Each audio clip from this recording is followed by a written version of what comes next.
This is external oblique. All muscles of the abdomen subdivides into lateral group, anterior muscles, and posterior muscle. Only one posterior.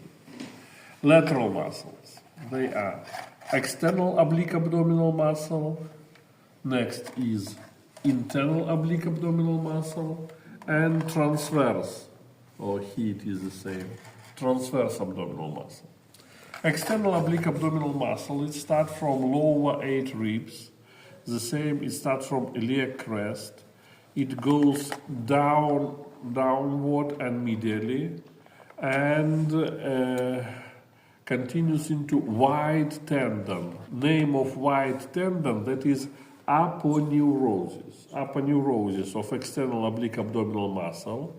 And in midline, it fused with the same aponeurosis from opposite side. And inferiorly, aponeurosis of external oblique abdominal muscle, it's overlap between sphenoiliac anterior superior and pubic symphysis. And near of pubic symphysis, aponeurosis subdivides into two branches, two crus. Crus mediale, it's attached to pubic symphysis, and crus laterale, attached to tuberculum pubicum. And between them, we can see opening in aponeurosis. That is superficial inguinal ring, that is beginning of inguinal canal. And through this superficial inguinal ring, spermatic cord descends into the scrotum and goes to pelvis, testes. In female, here it is round ligament of the uterus. In male, spermatic cord. That is why inferior border of aponeurosis of external oblique abdominal muscle, that is inguinal ligament, ligamentum inguinale. Next, internal oblique abdominal muscle. It starts from iliac crest, from sphenoiliac anterior superior, from lateral side of inguinal ligament, and goes upward and attached to lower 4 ribs, and the same aponeurosis of internal oblique abdominal muscle at midline fused with the same aponeurosis from opposite side. And last, lateral muscle, that is transverse, musculus transversus abdominis, here and here. It starts from iliac crest, from inguinal ligament, from lower 6 ribs, and it goes medially, continues to aponeurosis and fused with the same aponeurosis at midline. Next, anterior muscle, that is rectus abdominal muscle. It starts from 5th, 6th, and 7 ribs, and attached in space between tuberculum pubicum and pubic symphysis. And this muscle subdivides into some parts with the help of intermediate tendons, intersectiones tendinea. That is rectus abdominal muscle. And another small muscle is pyramidal muscle, musculus pyramidalis. Start from the region of pubic symphysis and attached to white line, linea alba. Linea alba, that is place where aponeurosis of lateral muscles fuse together. They makes white line, linea alba at midline. And last muscle, posterior muscle, that is musculus quadratus lumborum. This muscle is in space between 12th rib and iliac crest. And it starts from iliac crest attached to 12th rib, participate in, we move trunk to the right and to the left, and the same, it descend lower ribs in time of expiration. That they are muscles of the abdomen. And now some words about topography. First of all, about topography of rectus abdominal muscle.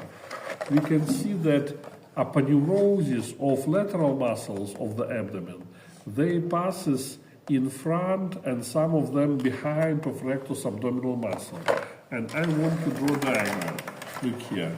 That is, if we cut abdominal wall in horizontal level, we will see at midline that is rectus abdominal muscle, right and left, here it is, and laterally 3 lateral muscles. Oblique abdominal, internal oblique abdominal, and transverse abdominal muscle. Here it is the same. External, internal, and transverse.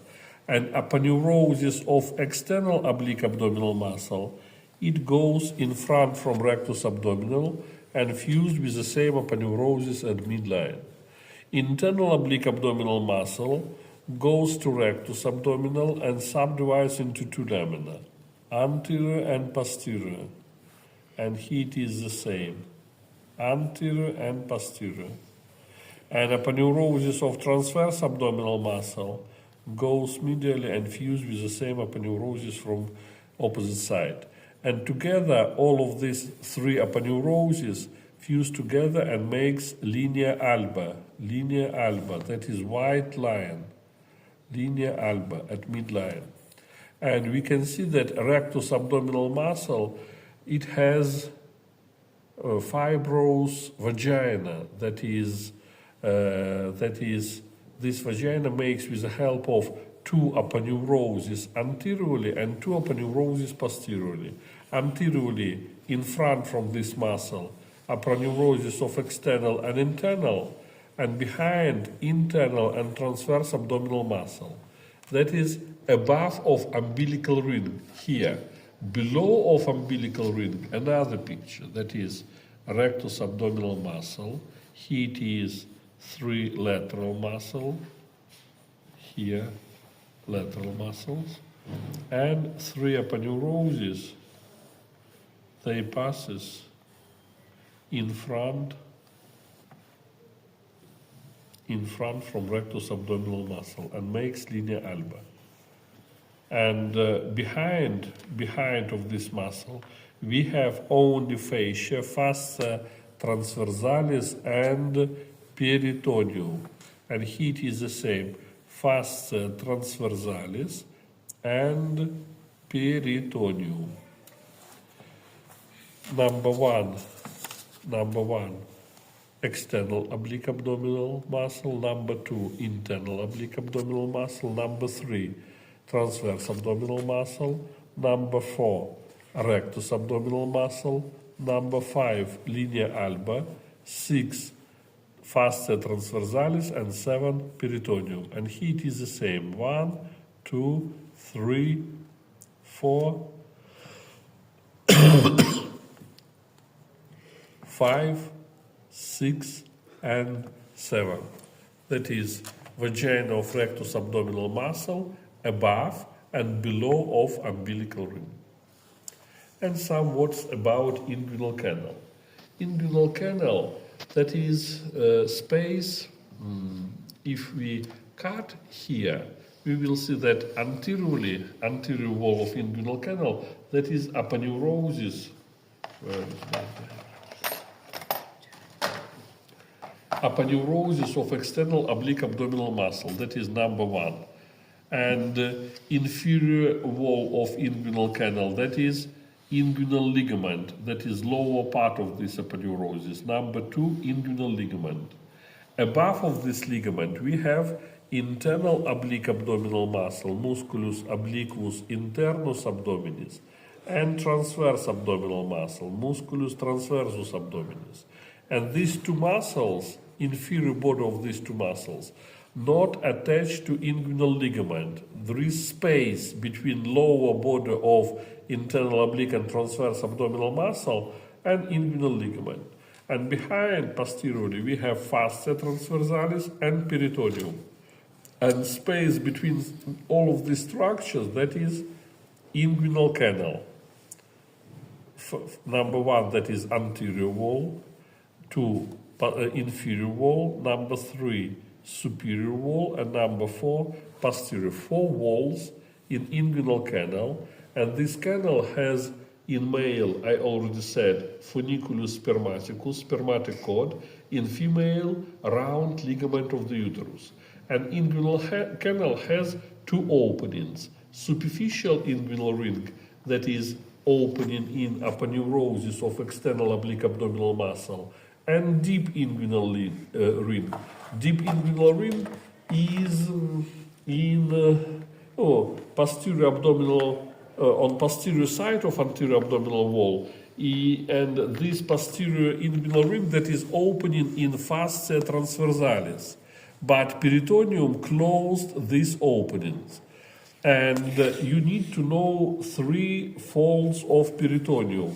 If we look to anterior abdominal wall from abdominal cavity, here it is umbilical ring, that is umbilical ring, and downward from umbilical ring, peritoneum makes unpaired fold, plica umbilicalis mediana. Near of it we have plica umbilicalis medialis, and laterally plica umbilicalis lateralis. Lateral fold has artery, that is inferior epigastric artery. That is why if you cut this fold in time of operation, you receive bleeding. Here it is ligament, and here it is also ligament. If you cut this fold, it is not a problem because nothing cannot happen in this case. But if you cut this fold, you receive bleeding, and it is dangerous for human life. And now, space between medial and lateral fold, this is fossa inguinalis medialis, medial inguinal fossa. This fossa is here it is. It is opposite to superficial inguinal ring. And if intestine attached to this fossa and pass forward through superficial inguinal ring, look here, this is fossa inguinalis medialis. If intestine attached to this fossa, it moves fascia and peritoneum, look here, that is superficial inguinal ring. Here it is opening in aponeurosis, and posteriorly here it is fascia and peritoneum, and these two muscles. If intestine attached to this fossa, it can move fascia and peritoneum and goes under the skin, and we receive what? Inguinal hernia. Inguinal hernia. This hernia passes through fossa inguinalis medialis and passes directly through superficial inguinal ring. That is strange inguinal hernia. And if in time of operation you cut this inguinal ring laterally, you can cut artery in this fold. That is why you need to know that lateral umbilical fold, plica umbilicalis lateralis, has inferior epigastric artery, and it is necessary to remember in time of operation. And laterally from this fold here, this place, that is lateral inguinal fossa, fossa inguinalis lateralis. And lateral fossa corresponds to deep inguinal ring, and sometimes hernia pass through this lateral fossa, then passes through inguinal canal and leaves canal through superficial inguinal ring. We receive oblique inguinal hernia. Hernia not necessary to answer next time. It is not, you will study hernia in time of surgery. But today you need to know human anatomy, names of these folds, names of these fossa, and which fossa corresponds to which inguinal ring, superficial or deep. And you should know that in lateral fold present artery. These two folds has ligaments. Here ligamentum umbilicalis medialis, and here ligamentum umbilicalis medialis. And this fossa is fossa supravesicalis, because here it is urinary bladder. That is why this fossa is fossa supravesicalis. But today it is also not so important. More important to know names of these two fossa which fossa correspond to which inguinal ring, and walls of inguinal canal. And this diagram is the same you need to prepare. That is vagina of rectus abdominal muscle, above and below of umbilical ring. Okay? Well, that is all.